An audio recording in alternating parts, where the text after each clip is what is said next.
Hello बच्चों, चलिए प्रश्न पढ़ते हैं। प्रश्न दिया है, वाहक कीट उसे कहते हैं जो विकल्प ए रोग फैलाते हैं, विकल्प बी फसल नष्ट करते हैं, विकल्प सी रोग पैदा करते हैं, विकल्प डी आदमी नष्ट करते हैं।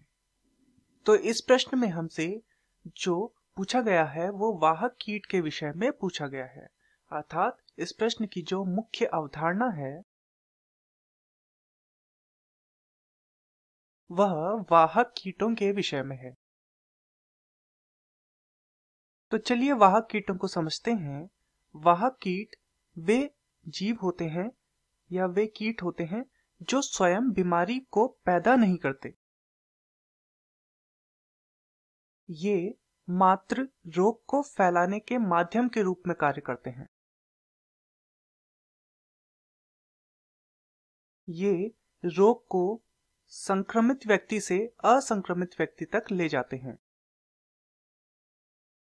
चलिए उदाहरण के माध्यम से इन्हें समझने का प्रयास करते हैं। जैसे कि मलेरिया एक रोग है।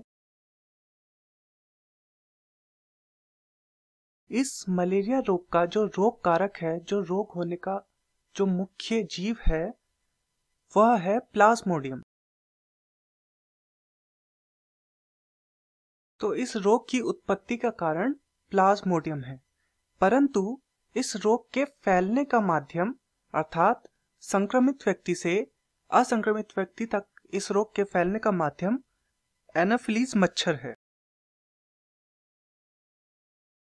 का अर्थ यह हुआ कि मलेरिया रोग का वाहक कीट एनाफिलीज मच्छर है।